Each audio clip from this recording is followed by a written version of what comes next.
আসসালামু আলাইকুম, সবাই কেমন আছেন? আলহামদুলিল্লাহ। আপনাদেরকে আন্তরিকভাবে ধন্যবাদ। এবং আমাদের বাংলাদেশ প্রেস ক্লাব, বড় ভাই তো অনেক কিছুই বললো। বাংলাদেশ প্রেস ক্লাব আসলেই ভাই অনেক বড় একটা প্রেস ক্লাব। এই সংগঠনটা আসলে বিশ্বের কোথাও এরকম সংগঠন আছে কিনা আমারও জানা মতে নাই।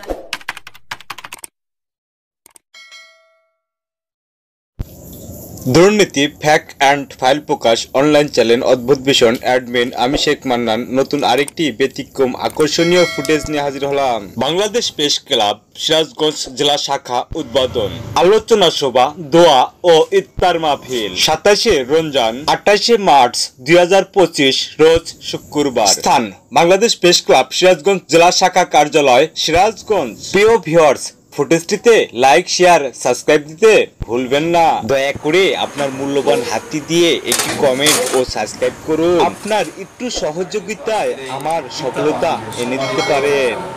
অতিথি রাজশাহী বিভাগের সম্মানিত সভাপতি আমার চতুর্থ বড় ভাই আব্দুল হালিম মন্ডল, আমাদের মাঝে উপস্থিত আছেন নাটোর জেলা শাখার সাধারণ সম্পাদক তন্নি আমাদের এই সম্মেলনের অনুষ্ঠানে যে অগ্নিঝরা বক্তব্য দিয়েছিলেন সেটা ভিডিওতে আছে, আপনারা দেখছেন হয়তো বা। তন্নি আমাদের মাঝে উপস্থিত আছেন সেখানে জেলা শাখার সম্মানিত সিনিয়র সহসভাপতি মাহমুদুল হাসান সাহেব, সিনিয়র রিপোর্টার। উপস্থিত আছেন বাংলাদেশ প্রেস ক্লাব জেলা শাখার সম্মানিত সাধারণ সম্পাদক সোহেল রায়। উপস্থিত আছেন আমাদের সিরাজগঞ্জ জেলার বিভিন্ন উপজেলা এবং জেলা কমিটির সম্মানিত সদস্যবৃন্দ। সবাইকে বাংলাদেশ প্রেস ক্লাব জেলা শাখার পক্ষ থেকে আন্তরিক শুভেচ্ছা এবং অভিনন্দন জানাচ্ছি। আমি প্রথমেই স্মরণ করছি আমাদের বাংলাদেশ প্রেস ক্লাবের কেন্দ্রীয় কমিটির সম্মানিত প্রতিষ্ঠাতা সভাপতি সাংবাদিক ফরিদ খানকে, যিনি তার মেধা এবং অক্লান্ত পরিশ্রমের ফলে বাংলাদেশ প্রেস ক্লাবের মতো একটি জায়গায় আমাদের সদস্য হওয়ার সুযোগ করে দিয়েছেন। এই জন্য সেরকম জেলা শাখার পক্ষ থেকে আমরা কেন্দ্রীয় কমিটির প্রতিষ্ঠাতা সভাপতি সাংবাদিক ফরিদ খানকে শুভেচ্ছা এবং অভিনন্দন জানাচ্ছি, সেই সাথে তার দীর্ঘায়ু কামনা করছি। আপনারা জেনে আনন্দিত হবেন যে বাংলাদেশের এটাই সর্বোচ্চ শাখা এবং সদস্য সংখ্যা নিয়ে এই সাংবাদিকদের পেশাজীবী একটি সংগঠন। এবং সংগঠন বাংলাদেশ শুধু নয়, এটা সারা পৃথিবীতেও নাই। এখানে 700 শাখা কমিটি আছে, 71,000 সদস্য আছে। এত বড় সাংবাদিক সংগঠন বিশ্বে বিরল, আমার জানা মতে নাই। এমন একটি সংগঠনের সাথে আমরা সম্পৃক্ত হতে পেরে নিজেদেরকে গর্বিত মনে করি। আমরা নির্লসভাবে কাজ করছি এই সংগঠনকে দিন দিন উত্তরোত্তর আগে নিয়ে যাওয়ার জন্য। এর জন্য আপনাদের সহযোগিতা দরকার এবং ঐক্যবদ্ধভাবে থাকা দরকার। নিজেদের মধ্যে ভুল বোঝাবুঝি, ভেদাভেদ ভুলে গিয়ে একত্রবদ্ধ হয়ে কাজ করতে হবে। নইলে আরও যারা আছে, যারা অনেক ক্লাবে আছে বা বিভিন্ন প্রশাসনের যে রসনালে আমাদের সাংবাদিকদের করতে হয়, বিভিন্ন সন্ত্রাসী বাহিনীর আক্রমণের শিকার হতে হয়, আমাদের উপর নির্যাতন হয়, মামলা হয়, হামলা হয়, এই সমস্ত থেকে আমাদেরকে একমাত্র শক্তি হচ্ছে সংগঠন। এই শক্তি দিয়ে আমরা অপশক্তিকে আমরা পরাভূত করতে পারবো, প্রতিহত করতে পারবো। এই জন্য আমি সবাইকে উদারত আহ্বান জানাচ্ছি যে আপনারা সবাই ঐক্যবদ্ধ থাকবেন। আগামীতে বাংলাদেশ প্রেস ক্লাব শাখার পক্ষ থেকে বিভিন্ন আন্দোলন সংগ্রামের মধ্যে দিয়ে সাংবাদিকদের যে অধিকার আছে সেই অধিকার আমরা আদায় করে নিব বা প্রতিষ্ঠিত করব। আজকের এই প্রোগ্রামটা খুব অল্প সময়ের মধ্যে আমরা একটা আয়োজন করেছি এবং এটা এমন একটা সময় যে একদম ঈদের 2 দিন আগে বেলকুচি একটা বড় কমিটি, সেখানে একটা সমস্যা হয়েছে কিছুদিন আগে এবং অনেকেই ব্যস্ত, এমন একটা জরুরি ইয়েতে ব্যস্ত যে তাদের পক্ষে আসা সম্ভব না। উল্লাপাড়া থেকে বেশ কয়েকজন আসছেন, আরও কয়েকজন আসার কথা ছিল, ঘর থেকে আসতে পারে নাই। তো তারপরেও আমাদের যে টার্গেট ছিল যে 40 জনের মতো আসার একটা কথা দিয়েছিল যে আমরা 40 জন আসতে পারবো, মানে আমার একটা কাউন্টিং এর হিসাব। তা আশা করি যে 40 থেকে 50 জন আছে এই অনুষ্ঠানে ইনশাআল্লাহ অংশগ্রহণ করবে। তো আমাদের যদি কোনো ত্রুটি বিচ্যুতি থাকে আপনারা ক্ষমা সুন্দর দৃষ্টিতে দেখবেন। আর প্রত্যেকটি কমিটির বিষয়ে আমি বলবো যে যার যার উপজেলার যে কমিটিগুলো সেই কমিটিগুলো শক্তিশালী করেন। আমরা ঈদের পরে সার্কুলার দিয়ে দেবো। আমাদের বাংলাদেশ প্রেস ক্লাবে যারা ভর্তি হতে চায়, যারা সদস্য হতে চায় তারা সদস্য হতে পারবে। আর যে সমস্ত কমিটিগুলো একটু দুর্বল হয়ে গেছে আমরা অতি তাড়াতাড়ি সেগুলো সব কমিটিতে আহ্বায়ক কমিটি দিয়ে নতুন করে কমিটি করবো যাতে সংগঠন কি শক্তিশালী হয়। এর জন্য আপনারা আমাদের যে পরিকল্পনা সেই পরিকল্পনার সাথে আপনারা একত্র বোধ করবেন। কারণ একটা কমিটি যদি ইনঅ্যাক্টিভ হয় সেই কমিটি রাখা আমার মনে হয় যে যুক্তিসঙ্গত না।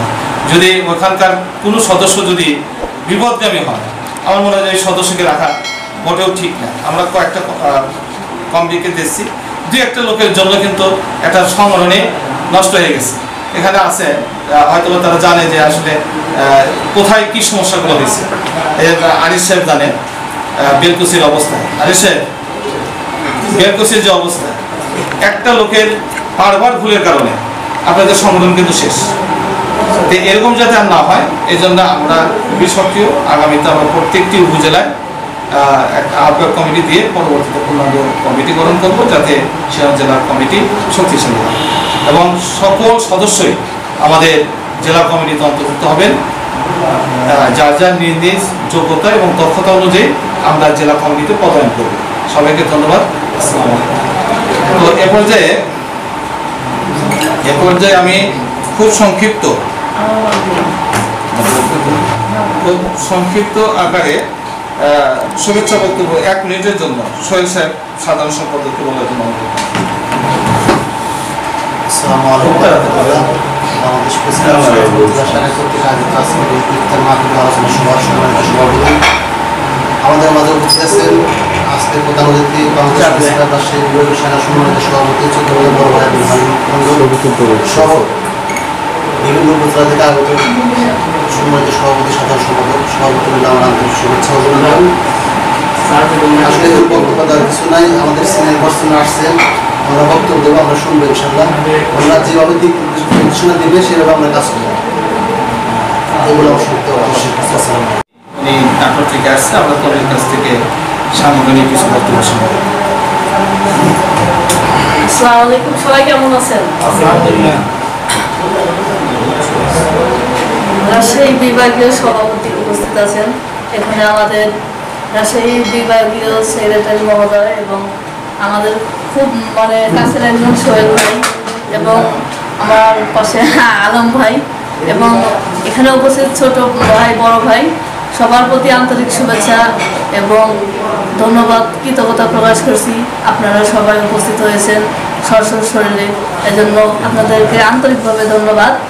এবং আমাদের বাংলাদেশ প্রেস ক্লাব, বড় ভাই তো অনেক কিছুই বললো, বাংলাদেশ প্রেস ক্লাব আসলেই ভাই অনেক বড় একটা প্রেস ক্লাব। এই সংগঠনটা আসলে বিশ্বের কোথাও এরকম সংগঠন আছে কিনা আমারও জানা মতে নাই। আর বাংলাদেশ প্রেস ক্লাব এমন একটা প্রেস ক্লাব যে এখানে কখনো কোনো মাসিক চাঁদা নাই, কোনো ফি নাই। হ্যাঁ, এরকম একটা সংগঠনও বাংলাদেশে একটাও নাই, আমি দেখি নাই। কিন্তু সর্বপ্রথমেই বাংলাদেশ প্রেস ক্লাব এত বড় আর এবং সবার জন্য অনরসভাবে আমাদের কেন্দ্রীয় সভাপতি জনাব ফরিদ খান আমাদের জন্য অনেক কিছু করে যাচ্ছেন। যেরকম উনি যে ওনার লাইফে আমাদের জন্য এত কিছু করবে এটা আমরা কেউ কোনো সভাপতি বা সেক্রেটারি কেউ কোনো সদস্য চিন্তাই করতে পারিনি।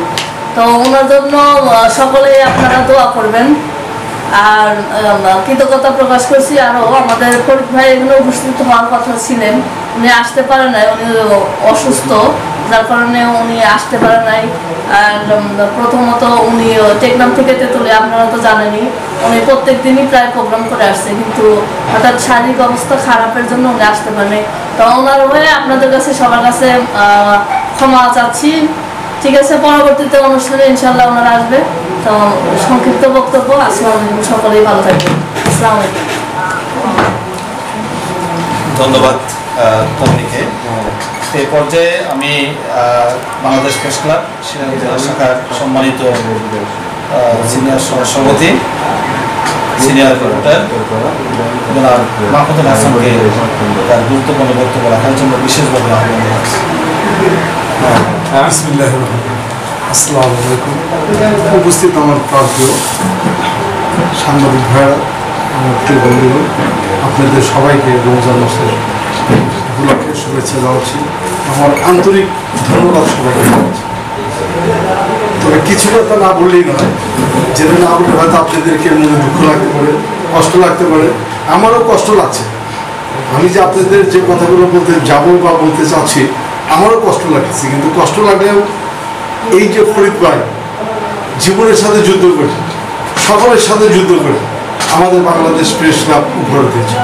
রাজশাহী বিভাগের আমাদের সভাপতি সাহেব, উনি আমাদের রাজশাহী বিভাগের দায়িত্ব আছেন। উনি অনেক জীবনের সাথে যুদ্ধ করে আমাদের বাংলাদেশ প্রেস ক্লাব এত এগিয়ে নিয়ে এসছে।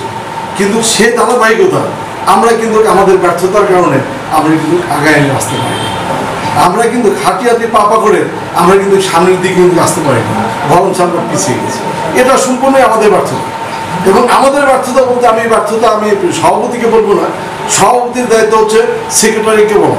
সেক্রেটারির দায়িত্ব হচ্ছে সবাইকে উদ্ভক্ত করে একত্র করে তাদেরকে দিক নির্দেশনা দিয়ে কিভাবে এই কমিটিটা বা কিভাবে আমাদের লেখক যারা সাংবাদিক আছেন তাদেরকে পরিচালনা করবেন, দিক নির্দেশনা দিবেন, সেটা সেক্রেটারির দায়িত্ব ছিল। কিন্তু আমরা অদ্যাবধি অতীত থেকে এ পর্যন্ত অদ্যাবধি পর্যন্ত সেক্রেটারি সাহেব সামনে আছে। আমি বলতেছি যেমন আজ পর্যন্ত অদ্যাবধি আমাকে একটা ফোনও ছিল, তার বলা উচিত ছিল সিরাজগঞ্জ জেলা আপনি সিনিয়র হন জুনিয়র হন এটা বড় কথা না, আমরা সবাই ভাই। আমাদের এই সংগঠনকে আগে নিতে হলে একে অপরের হাতে হাত মিলে কাঁধে কাঁধ না মিলে আমরা অ্যাডভান্স করতে পারি। আজকে আমার একটা ভাই বিপদে পড়বে, আমি যদি এসপি অফিসে না যাই আমার ভাইকে ওখান থেকে নিয়ে আসা সম্ভব না। একটা ভাই হাসপাতালে যাবে, আমি পাশে না দাঁড়িয়ে সম্ভব না। একজনকে একজন সন্ত্রাসী হুমকি দিচ্ছে, সেখানে পাশে না দাঁড়ালে করে আমাদের সম্ভব না। আমাদের একতাবদ্ধ হতে হবে, কিন্তু আমাদের একতাবদ্ধ করছে। আপনি আজকে দেখেন, বড় দুঃখের সাথে বলতে হয়, এই যে হাসান ইমাম সাহেব পকেট টাকা দিয়ে কয়দিন আপনি প্রেস করতে কয়দিন আপনি আপনার রায়গঞ্জ বলেন, উল্লাপাড়া বলেন, সাজাদপুর বলেন, বেলকুচি বলেন, কয়দিন নিজের পকেটে টাকা চালানো কিন্তু ছোট টাকা কোত্থেকে আসে?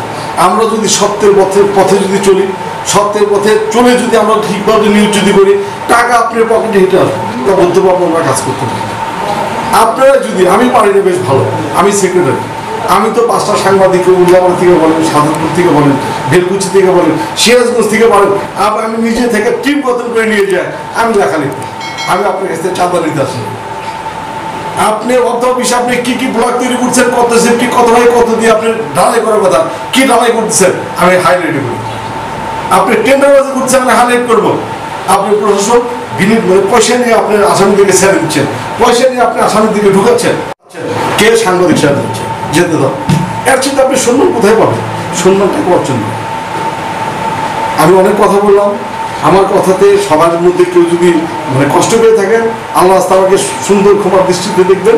সবাইকে ধন্যবাদ জানিয়ে আমি আমার বক্তব্য এখানে শেষ করছি। আসসালামু আলাইকুম। ধন্যবাদ মাহমুদুল ইসলাম সাহেবকে, কারণ উনি বাস্তব অবস্থার প্রেক্ষিতে কিছু কথা আমাদের জ্ঞাতার্থে জানার জন্য উপস্থাপন করলেন। তবে আমার বাসা উল্লাপাড়া, আমি রাজশাহী বিশ্ববিদ্যালয় থেকে পড়াশোনা শেষ করেছি। আমি বাংলাদেশের প্রথম কমিউনিটি বেতার রেডিও পর্দা, আমি প্রধান জার্নালিস্ট হিসেবে ছিলাম। সবার টেলিভিশনে হেড অফিসে আমি যুক্ত হয়েছিলাম জার্নালিস্ট হিসেবে। তো আমি মূলত মোবাইল জার্নালিস্ট হিসেবেই এতে আত্মপ্রকাশ ঘটিয়েছি।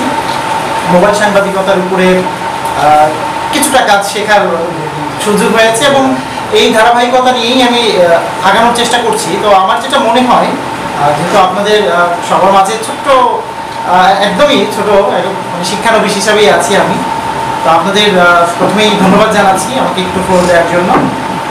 আমি যেটা মনে করি, বর্তমান যুগ এখন হচ্ছে আমরা আসলে তথ্য প্রযুক্তিতেই কিন্তু আসলে আগাচ্ছি সব দিন থেকে। আমরা যে সেক্টরেই যে যার জায়গা থেকে আমরা যেভাবেই কাজ করি না কেন, আমরা যদি তথ্য প্রযুক্তিকে সঠিকভাবে ব্যবহার করতে না পারি তাহলে আমরা সব জায়গাতেই পিছিয়ে থাকবো। বিশেষ করে আমরা যদি ফেসবুক এবং ইউটিউবটাকে যদি আমরা মানে সঠিকভাবে ব্যবহার করতে না পারি বা এই প্ল্যাটফর্মটাকে যদি আমরা মানে প্রত্যেকটা হাউসেই যদি আমরা ইনক্লুড না করতে পারি, তাহলে আমরা আসলে মূলধারার সাংবাদিকতা থেকে অনেকটা আস্তে আস্তে করে আমরা হারিয়ে যাব, পিছিয়ে যাব।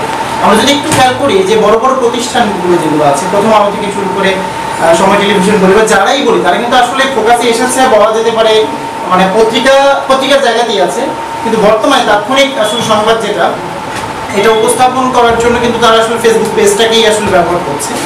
তো আমি চাইবো বা আমরা যারা আছি আমরা সবাই আমাদের নিজেদের জায়গা থেকে যতটুকু সম্ভব একটু চেষ্টা করব মোবাইল সাংবাদিকতা নিয়ে একটু জানার এবং জেনে সেইভাবে আমরা তাৎক্ষণিক কীভাবে আমরা সংবাদ সবার মাঝে উপস্থাপন করতে পারি সেটা নিয়ে আসলে কাজ করার চেষ্টা করবো। এতে করে হয়তো আমাদের প্রত্যেকের হাউস একটা উপকৃত হবে এবং সেই সাথে আমরা সবার মাঝে সবার আগে আমাদের সংবাদটা উপস্থাপন করতে পারবো। ধন্যবাদ আপনাদের সবাইকে। আশা করছি আমরা সবাই মিলে একসঙ্গে যদি থাকি অবশ্যই ভবিষ্যতে এখানে আরও কিছু হবে আমাদের হাউসের জন্য এবং সাংবাদিকতা এগিয়ে যাক, এটাই আমাদের প্রত্যাশা। ধন্যবাদ। আসসালামু আলাইকুম। ধন্যবাদ। ওনার একাডেমিক বিষয়টা উনি বলেন, আমি পরিচয় করে দিই। উনি রাজশাহী ইউনিভার্সিটি থেকে চারুকলা ডিপার্টমেন্টে ফার্স্ট ক্লাস পেয়েছেন, ট্রাই করছেন অন্য কোনো বিশ্ববিদ্যালয়ে টিচার হওয়ার জন্য।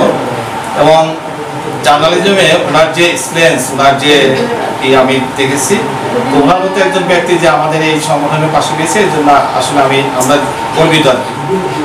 সিনিয়র সাংবাদিক হালিম মন্ডল, আমি ওনাকে দুটি কথা বলার জন্য বিশেষভাবে অনুরোধ জানাচ্ছি।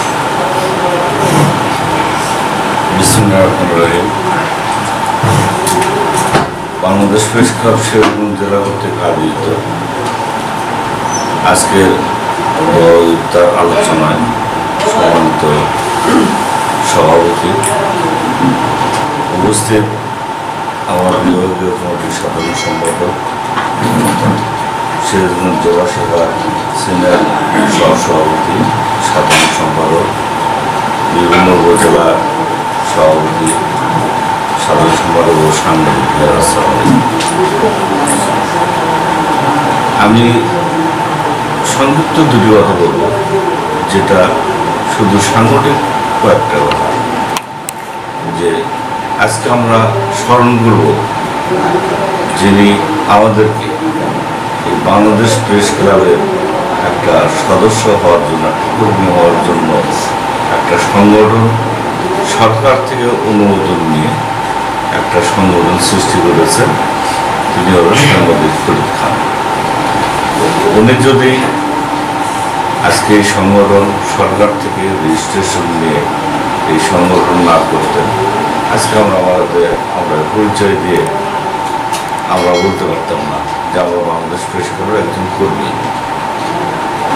এবং আজকে আপনাদের সঙ্গে পরিচয় বা আপনাদের সঙ্গে দেখা হচ্ছে এই সংগঠনের মাধ্যমে।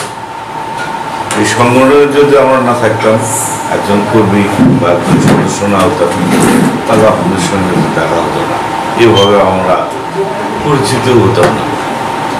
তো আমরা এই সংগঠনটাকে যদি আমরা ভালোবাসি, এই সংগঠনটাকে আমরা একটু মূল্যায়ন করি, ধীরে ধীরে ধীরে ধীরে এই সংগঠনটা কিন্তু আপগ্রেড হবে। নতুন একটা সংগঠন, এটা আপগ্রেড হতে অনেক সময় লাগবে, মাত্র আমরা শুরু করছি। তো আমাদের সংগঠনের নীতিমালার মধ্যে আছে, যত সংগঠন থাক, স্থানীয় প্রেস ক্লাব, স্থানীয় অন্যান্য বিভিন্ন ধরনের সংগঠন, কোনো সংগঠনের সাথে, কোনো প্রেস ক্লাবের সাথে আমাদের কোনো সাংঘর্ষিক নাই, তাদের সঙ্গে আমাদের কোনো বিরোধিতা নাই, আমাদের কোনো বিরোধ থাকবেও না, আমরা বিরোধিতা করবও না। কারণ তারা সাংবাদিক, আমরা সাংবাদিক। ক্লাব মানে সাংবাদিকদের আড্ডাখানা। আমরা এখানে বসে কর্ম সেরে এসে এখানে আড্ডা করবো। সে আড্ডাটা কি? আমরা সারাদিন সংবাদ সংগ্রহ করে নিয়ে এসে বসে থেকে আমাদের মতো আমরা সংবাদ দিই। এটাই হলো আমাদের আড্ডা। আমাদের আড্ডাখানার মধ্যে বহুত রকমের আড্ডা আছে। আমাদের কোয়ালিটিটা আবার আর এক রকম। কীরকম? আমরা সুশীল সমাজের মধ্যে আমরা একজন পেশাজীবী সাংবাদিক, একটা পেশাজীবীর মধ্যে করে।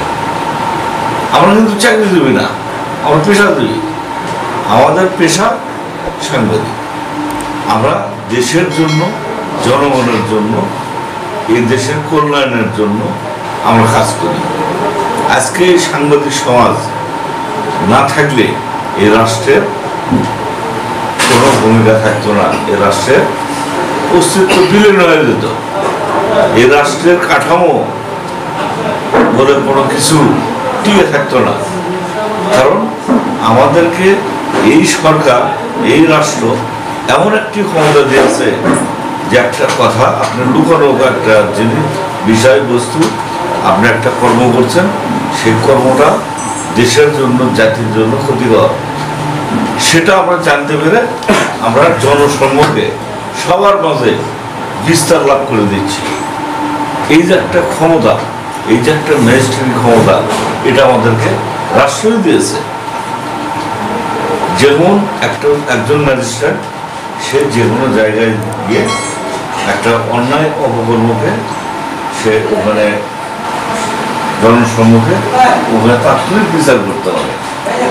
আমরা এই বিচারটাই করতে পারি যে আমরা জানলাম, আমরা সেটা একটা মাধ্যম দিয়ে, কি ইলেকট্রিক বা প্রিন্ট বা অনলাইন মাধ্যমে আমরা বিস্তার লাভ করছি বা সামাজিক যোগাযোগ আমরা বিস্তার করে দিচ্ছি, দিয়ে আমরা জনগণকে জানান দিচ্ছি যে অমুক জায়গায় এই ধরনের অপকর্ম করেছে, অমুক জায়গায় সারা রাষ্ট্রের এত কোটি টাকা, এত হাজার টাকা, এত লক্ষ টাকা আত্মসাৎ করে হয়েছে। জনগণ এটা নিয়ে প্রতিবাদ করতেছে। জনগণ কারা? জনগণ হলো এই দেশের যতগুলো রাজনীতিবিদরা আছে। এই রাজনীতিবিদ একটা কমিটি দ্বারা বিভিন্ন ধরনের সংগঠন, তাদের মাধ্যমে এখানে প্রতিবাদ হচ্ছে দেশে, যার কারণে রাষ্ট্রের কাঠামো, উন্নয়ন সব কিছু সাংবাদিকের উপর একটা নির্ভরশীল। এই জন্যে বলে সাংবাদিকতা এই দেশের চতুর্থ স্তম্ভ। যাই হোক, কথা বলতে গেলে অনেক কিছু বলতে হয়। তো আমরা সর্বোপরি বাংলাদেশ প্রেস ক্লাবটাকে আপনারা মনোযোগী হন এবং সংগঠনটাকে সুসংগঠিত করেন। আগামী দিনে এই বাংলাদেশ প্রেস ক্লাব আপনাদের একটা সুফল বয়ে আনবে এবং সেটা অটোমেটিকলি আমাদের কেন্দ্র নেতৃবৃন্দ এটা আমরা সিদ্ধান্ত নিয়েছি এবং সে প্রসেস আমাদের ভিতরে আমরা শুরু করছি। আগের চেয়ে আমাদের প্রেস ক্লাব অনেক সুসংগঠিত। এক সময় স্বল্পতার কারণে কথা আর বেশি দীর্ঘায়িত করি না, ইফতারের সময় হয়ে গেছে।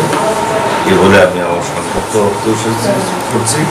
কথার মধ্যে ভুল ত্রুটি থাকলে ক্ষমা দৃষ্টি, সুন্দর দৃষ্টিতে দেখবেন। এই বলে আমি আমার বক্তব্য শেষ করছি। আসসালামু আলাইকুম। ধন্যবাদ জনাব আব্দুল হালিম মণ্ডলকে। তা যেহেতু একদম সময় আসন্ন ইফতারের, তো আমরা এখন ইফতারের জন্য প্রস্তুতি নেব। আজকের মতো এই অনুষ্ঠান আলোচনা সভাটা সমাপ্ত। এখন দোয়া হবে। আমরা 3টা টেবিলে ব্যবস্থা করছি, আপনারা 6 টেবিলে একটু বসে যাবেন। তো দোয়াটা মনে হয় ইফতারি বসে তারপরে দোয়াটা আল্লাহ আপনি আমাদের সকলের উদ্দেশ্য খানাকে কবুল আর মঞ্জুর করে দেন আল্লাহ। ইয়া রাব্বুল আলামিন, আমরা যারা এখানে এসেছি রে মাওলা, আমরা মনে করি আমরা দেশের এক এক এলাকার দায়ী রে মাওলা। ইয়া রাব্বুল আলামিন, এখানে যারা বসে আছেন সকলেই দেশের স্বার্থের জন্য কাজ করেন আল্লাহ। ইয়া রাব্বুল আলামিন, সকলকে আপনি এই দেশের শ্রেষ্ঠ সন্তান হিসেবে কবুল আর মঞ্জুর করে দেন আল্লাহ। ইয়া রাব্বুল আলামিন, আল্লাহ সদা সর্বদা ন্যায়ের সাথে থাকার তৌফিক দান করে দেন আল্লাহ। ইয়া রাব্বুল আলামিন, সকলকে হারাম থেকে বাঁচায় হালাল ভাবে কামাই কাজে করে খাওয়ার তৌফিক দান করে দিন। ইয়া রাব্বুল আলামিন, সকলের মান সম্মানকে আপনি এবং আপনার দুনিয়ার কাছে বিদ্রোহ করে দেন আল্লাহ। ইয়া আল্লাহ, সকলকে কবুল আর মঞ্জুর করে দেন। বিরহমুমা কামা রাব্বায়ানি সগীরা। اللهم رب ارحمهما كما ربياني صغيرا. صلى الله تعالى على خير خلق محمد وعلى آله وصحبه أجمعين. واجعل آخرة كلامتنا عند الموت لا إله إلا الله محمد